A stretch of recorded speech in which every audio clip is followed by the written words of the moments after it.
soddon sana isleynanay ka badan isleynanay qabiiladu isleynayeen maanta oo 2024 in wili la isleynayo horta jahdi baa halkaa jira. kulan wacan daawadayaal kusoo dhawaada barnaamijyo aan uga hadli doono sida looga faa'iideysan karo dhalinyarada Soomaaliyeed ee baratay cilmiga u adeegida bulshada ee social work ee sanadkan jaamacadaha ka soo qalin jabiyay. barnaamijka waxa igu martay Ibraahim Maxamuud Axmed oo kamid ah dhalinyarada sanadkan ka qalin jabisay jaamacadaha. waa maalin Talaado taariikhduna ay ku beegan tahay 27 Agoosto sanadka 2024. Ibraahim soo dhaw. waa dhawahay ayaan aad iyo aad baan u mahadsantahay insha Allah. dhalinyarada Soomaaliyeed waxaan uga faa'iideynaynaa inta tabarteeda iyo inta awoodno waxyaalahan ka fahansannahay adeegga bulshada. Ibraahim haddii marka hore aan ku bilaawno Ibraahim waa kuma taariikhda kooban adigoo noo dul maray. magacayga saddexan waxaa la dhahaa Ibraahim Maxamuud Axmed Yaasiin. waxaan ahay arday dhameeyay kulliyadda Social Science Department of Social Work sanada 2024. waaya Ibraahim maadaama cilmigan dhalinyarada sanadkan ka qalin jabisay aad kamid tahay waxaan u sheekaysan doonaa si furan si dhalinyarada Soomaaliyeed iyo bulshadeena Soomaaliyeed aan ku baraarugsanayn sida dhalinyarada looga faa'iideysan karo cilmigaas soo bartay aan wax badan uga faa'iideyno. su-aasheena ugu horeysa Ibraahim waxay noqonaysaa cilmigan social work ama u adeegida bulshada markiisii hore xaguu ka soo bilaabmay taariikh ahaan. cilmigan u adeegida bulshada afka qalaadna lagu dhaho social work horta wuxuu soo biloomay qarnigii 19aad 19th century iyadoona ay ka dhalatay ama baahida markaa sababtay ay ahayd in ay kor u kacaan buwa ama baafantiga dadka fakhriga bulshadu inay dad badan fakhri ay sare u kacantay in ay timi social injustice cadaalad darro dadkii inequality u sinaan waayey. waxaa kaloo jiray waqtigaas slavery oo ahaa adoonsi taasaa waxay sababtay in loo baahdo arrimaha bulshada social service in la helo. kadib waqtigaas kadib qarnigii 20aad ba waxaa dhacday in la sameeyo ama programmadii social program trading la sameeyo oo dad xirfad u leh markaas waxay ahayd soo kicidii bay ahayd 19th century laakiin 20th century markay ahayd xilligaas waxaa biloomay in dad xirfadii u leh oo sameyn kara u adeegida bulshada una tababaran in la sameeyo. waxaa ugu horeysay in college-ka la dhaho New York School Social Worker in dadkii ugu horeeyay social work program training loo sameeyo. jaamacadda Columbia University School of Social Worker iyadana ay furtay xilligaas qarnigii 20aad in la sameeyo social worker gaar ahaan social work in medical social work in maskaxda in dadka loo tababaro marka xilligaas psychiatric in la sameeyo. marka waqtiyadaas soo biloomay wuxuu toos u soo hirgelay adduunka oo dhan soo wada gaaray 1960 ilaa 1970 oo ahaa kacaankii dadku xorriyadda isbedelka adduunka ku tallaabsanay maadaama dagaalkii labaad oo adduunka laga soo gudbay. wadamo badan ay xorriyad qaadanayeen. wadamo badan xorriyad qaadanayeen. waqtiyadaas si toos ah uu practical u noqday bulshadana adduunku ay isbedel muuqda ay la kulantay development iyo horumarka adduunka. Ibraahim wax ma nooga sheegi kartaa xilligii wadankeena Soomaaliya oo soo gaaray cilmigan social work maadaama lagu soo kala horeeyay wadamada ay ku soo kala horeeyeen xilligii saxda ahaa wadankeena uu soo gaaray iyo halkii uu ka soo bilaabay. cilmigan adeegida bulshada wadankeena wuxuu soo gaaray 10 sano ugu dambeysay. nasiib darro waxay ahayd in 70meeyadii 60meeyadii wadankeenu u adeegida bulshada hadday soo gaari lahayd ama jaamacadaha waqtiga joogay lagu dhigan lahaa maanta wadankeenu saamo ay kaan lahayn. marka halkaas gaab badan oo ka yimi wadankeenu wuxuu soo gaaray 10 sano ugu dambeysay oo u dhiganta adiga 2000 iyo 14 inkastoo gobolada Puntland iyo Somaliland ay inooga horreeyeen xagga arrimaha bulshada laakiin koonfurta Soomaaliya wuxuu soo gaaray 10 sano ugu dambeysay dad badanna fahmeen halkan waxaa uga mahad celinayaa macallimiintii wax ku soo bartay wadamada shisheeye ee kulliyadan inay muhiim u tahay dalka ogaaday ee ka bilaabay marka taasaan aad ugu faraxsanahay inaan macallimiinta Soomaaliyeed mahad celiyo muhiimadda ay ku fadhidana ay iyagu og yihiin oo saas uga bilaabeen wadanka haddana dhalinyaro badan oo tiro badan baa ka soo qalin jabisay dadkuna way fahmeen ka waa fursad aad u fiican in dadkeena Soomaaliyeed ay ku baraarugaan gaar ahaan bulshada koonfurta Soomaaliya degta maadaama ay bulshooyinka kale nooga horreeyay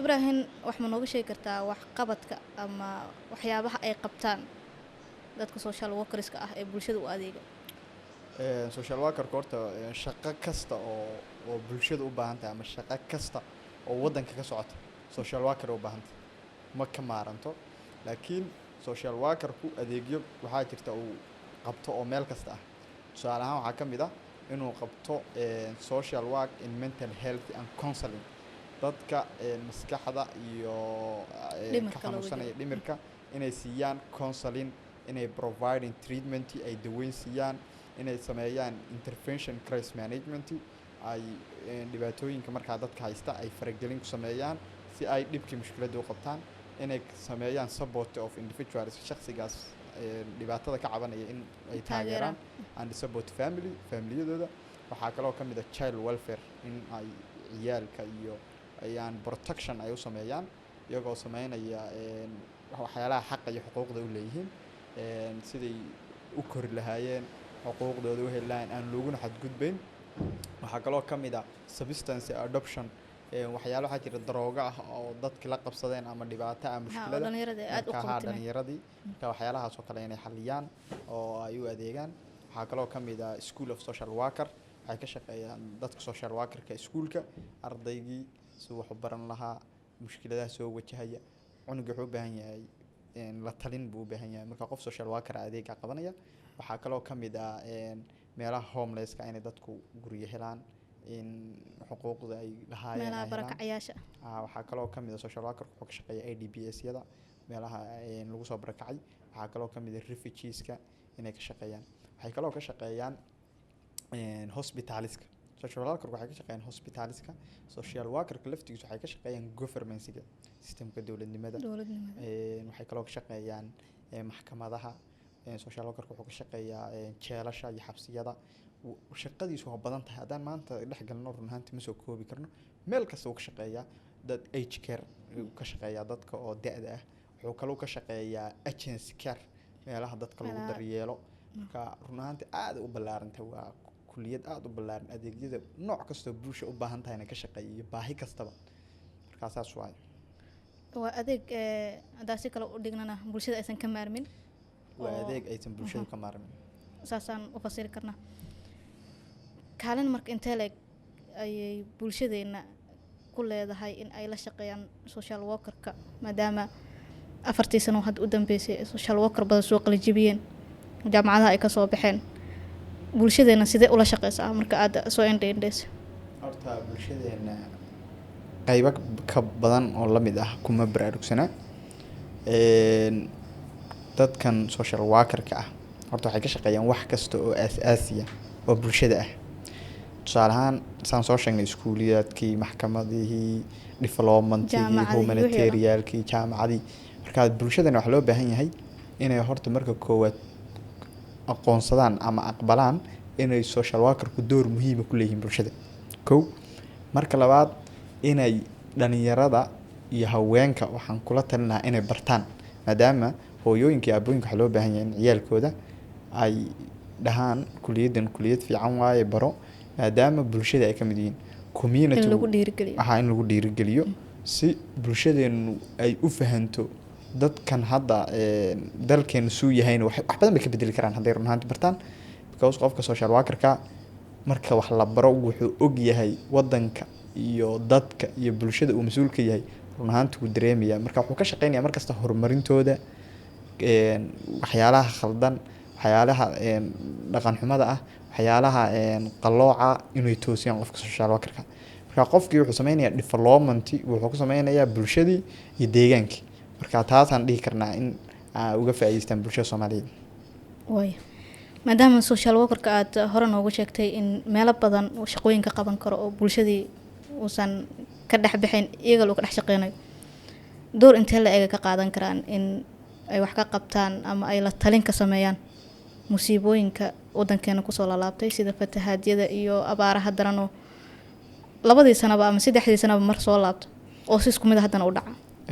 Social workerku waxyaalaha uu ka shaqeeya waxaa ka mid ah in humanitarian aid sida markay fatahaada dhacaan, crisis markay dhaco, sida conflict khilaafiyo dadku isdilaan oo barakac sameeyaan, abaaraha qofkii wuxuu u baahan yahay maxaa la dhahaa soo qofkii meeshaas kusoo barakacay ama qofkii maxaa la dhahaa conflict dagaal meesha saameeyay wuxuu u baahan yahay kow dib u dejin. marka waa IDPs baa la dhahaa marka soo dadku soo barakacaan waxaa ka shaqeynaya social workerka. dadka qaar dhibaatooyinka sida fatahaadii ama dagaalkii maskaxdooda waxay u geysanaysaa damage. qofkii wuxuu sameynaya treatment buu siinaya social workerka, wuxuu siinaya counseling, waxyaalahaas oo dhan social workerku muhiim u yahay. shaqo kasta oo bulshada markaan ku leeyahay hadday bulshadu ay nagi tahay aysan barakicin markaas door muhiim u ka qaata horumarkeeda. hadday barakacdo ama dhib deegaanka ka dhacana door muhiim u ka qaata. dadkaas ko waxay u baahan yihiin gargaar, isagaa ka shaqeynaya. waxay u baahan yihiin daweyn, isagaa ka shaqeynaya. marka bulsho kasta aaday ugu muhiim tahay inay la shaqeeyaan social workerka maadaama uu baahiyihii bulshada uu ka shaqeynayo.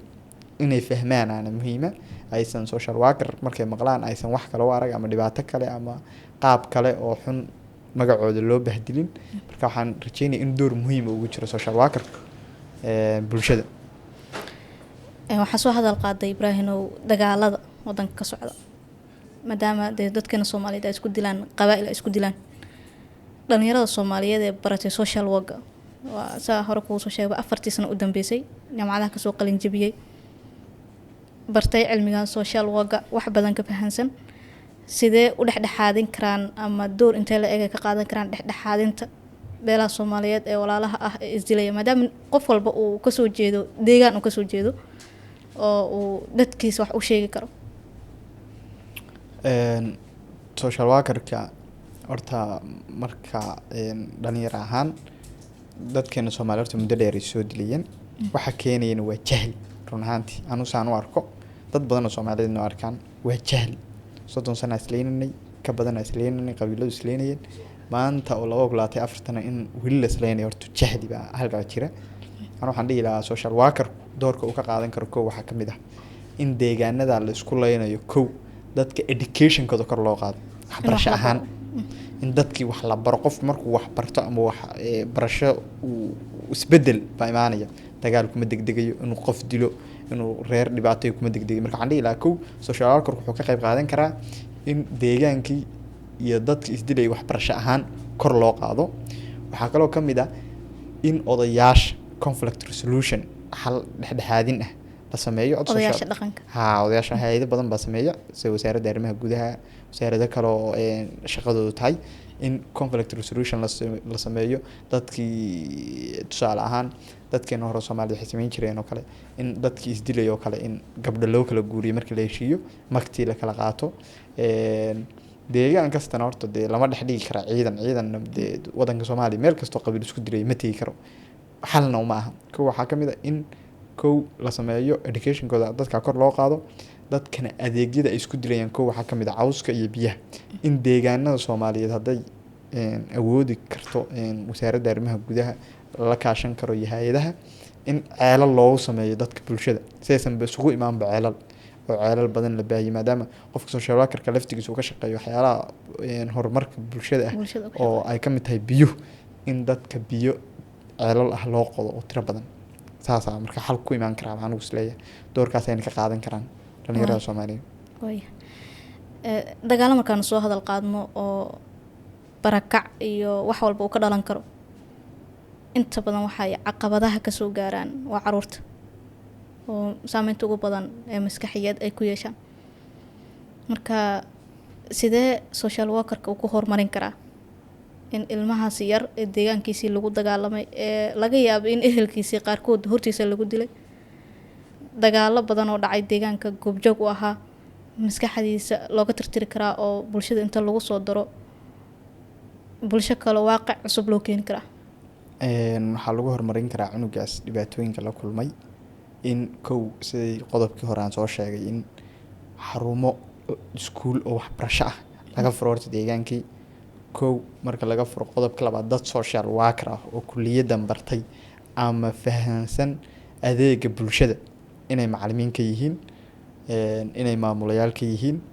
kow waxaa la sameynayaa cunugii refreshment maskaxdiisa la dhaqayaa, waxaa loo sheegayaa dagaaladu inay dhib yihiin, in wiil baa ku dhashay wiil baa Soomaalidu dhahaa wiil baa ku dhintay wiil kuma dhasho. waxyaalihii baanu sheeganaa. marka koowaad waxaa la sameynaya entertainment suusan dagaal iyo xin ugu mashquulin iyo dad Soomaaliyeed inuu dhibaateeyo, in entertainment loo sameeyo, waqtina wax la baro, waqtina kubad la ciyaarsiiyo, counseling la sameeyo, si uu u ilaawo dagaaladii, dhibaatooyinkii, waxyaalihii aadka u badnaa ee soo wajahay cunugii si looga dhaqo. waxaa loo sameynaya education waxbarasho ahaan in goob lagu xareeyo, wax la baro, waqtiga firaaqada ila entertainment loo sameeyo, dhibaatooyinka iyo waxyaalaha la daawisiiyo, counseling laga siiyo si uu bulshadii ugala mid noqdo. dadkana loo tuso inay walaal yihiin, aysan dadku waxaa la dhahaa af iyo cidaan iyo waxaa isugu dhow ilkee way isqaniinaan. marka saas la sameeyo oo la sameeyo xal maadaama bulshada Soomaaliyeed ay dee meelna aysan kala jirin oo walaalo ay yihiin, in qofkan qof kale uusan dhibaateyn oo walaalkiis uusan dee qori inta u qaato la dagaalamin, bedelkeedna uu walaalkii dee wax baro si deegaanka loo horumarin lahaana u ka shaqeeyo. iyo in la fidiyo cafis haddii qaraabadiisa ama eheladiisa dhib loo keenay, in la sameeyo cafis guud. dadka Soomaaliya waxaan ka codsan lahaa maantadan halkan aan jaaniskaan haysto in la iscafiyo. dagaal waxaa ma keeno, deegaan la isku ereyanayo waxaa ma keeno. 30 sano kolley reer kasta meesha ilaahay dhigay buu yaalaa. marka in cafis la iscafiyo si dadku walaalo u noqdaan, wixii horena la iska dhaafo.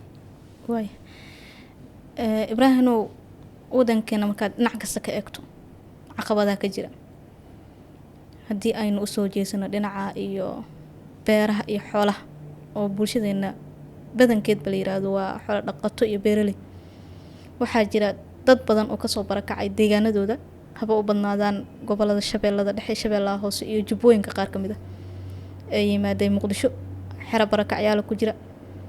qaarkoodna halkaas ku qaata kaarar yar oo $70 wax sacmal loogu diro, halkaas qanaaco ay ku dareemayaan, lagana mashquuliyay xoolihii iyo beerihii atabcanayeen.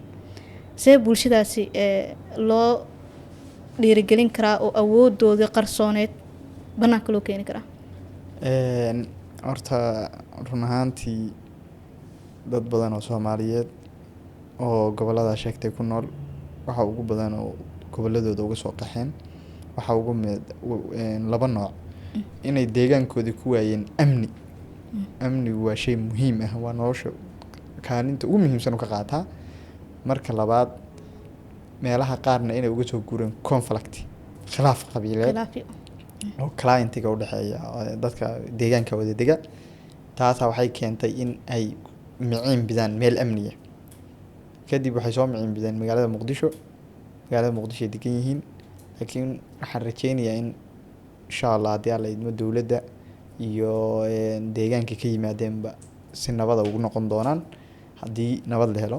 marka dadkan waxaa loo baahan yahay IDPS-yada ku jira oo magaalada Muqdisho ah in kow loo sameeyo ama dowladdu u sameyso ama hay-adaha ku shaqooda leh dib u dejin waxa la dhaho.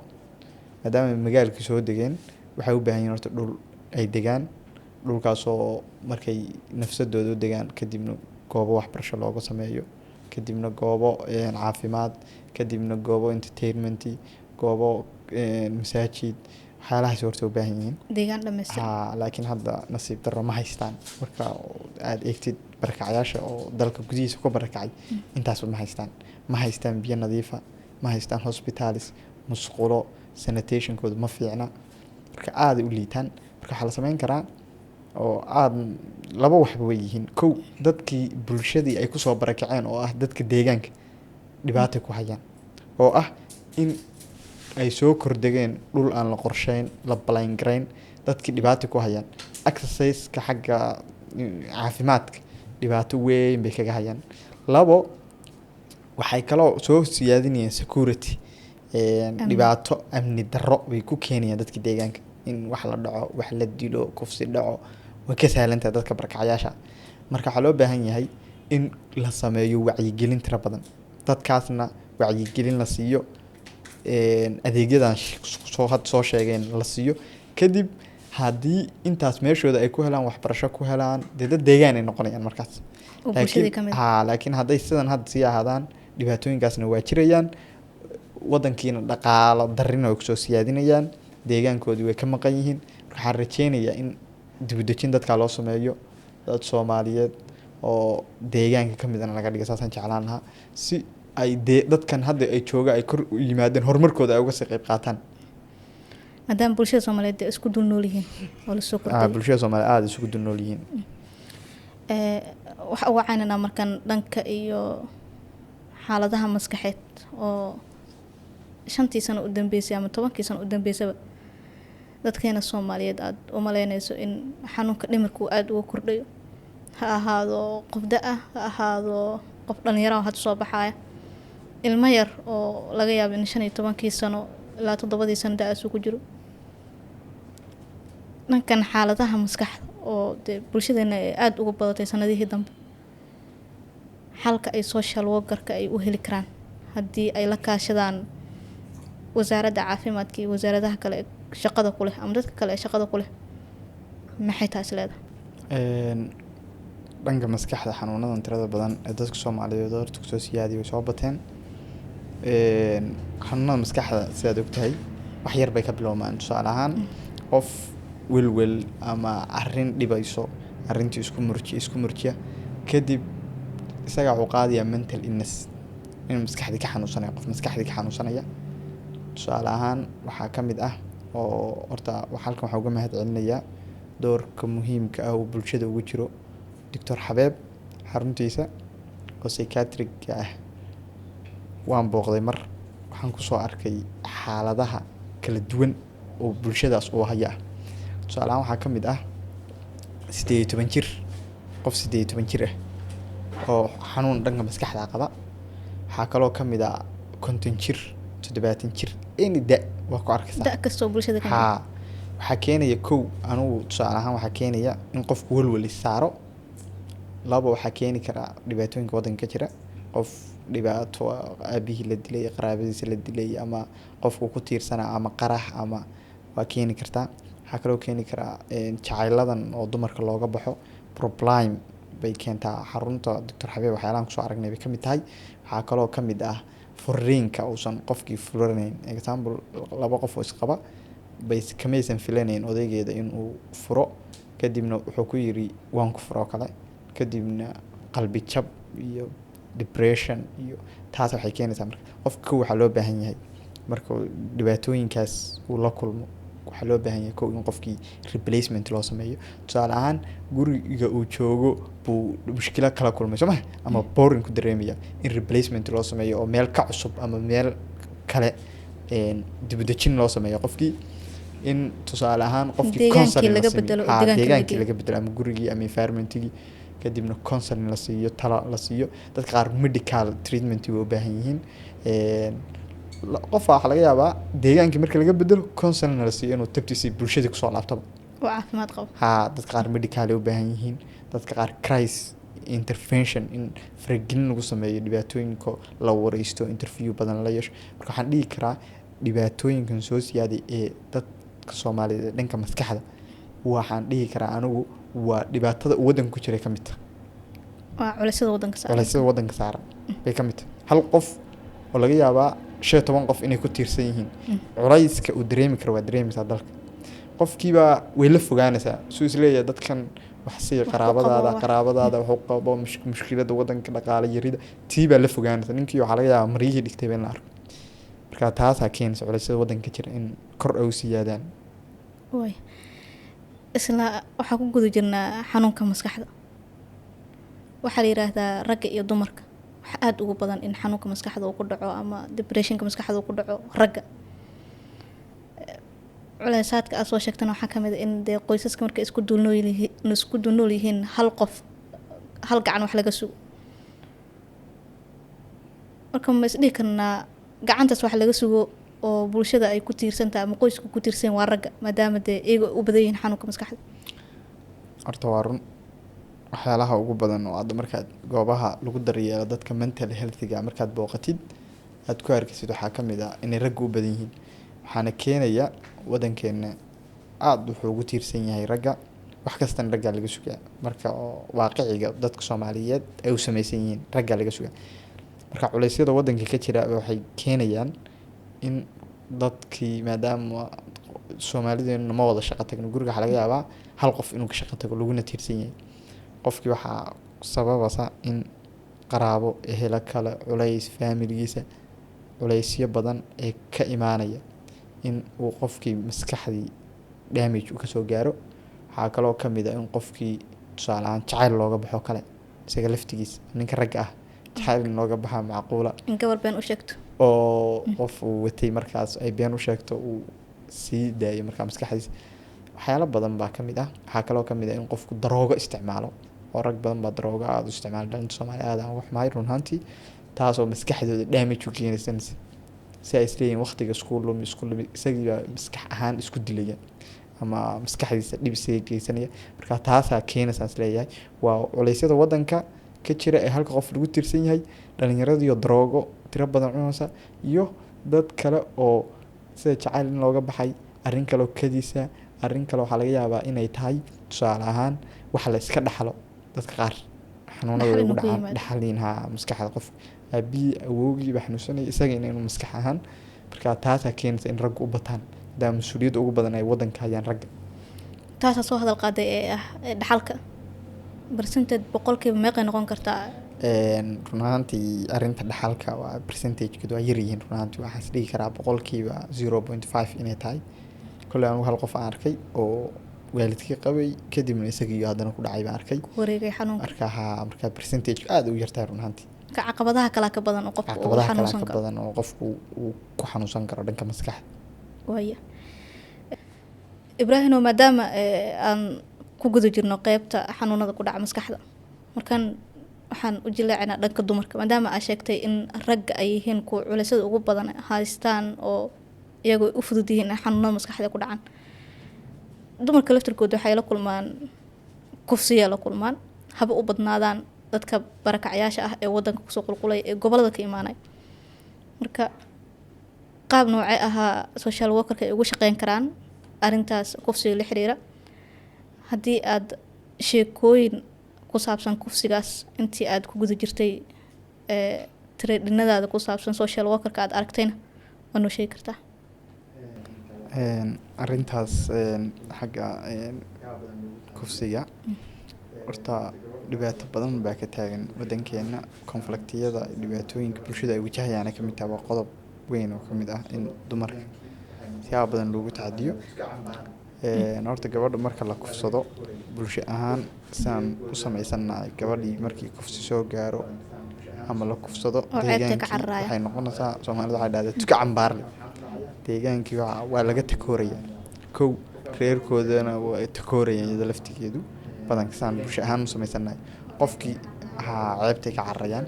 qofkii markaa maxaa ku dhacaya, maskax ahaan buu u waalanaya qofkaas kale wuxuu u baahan yahay kow inaa horta deegaankii laga bedelo.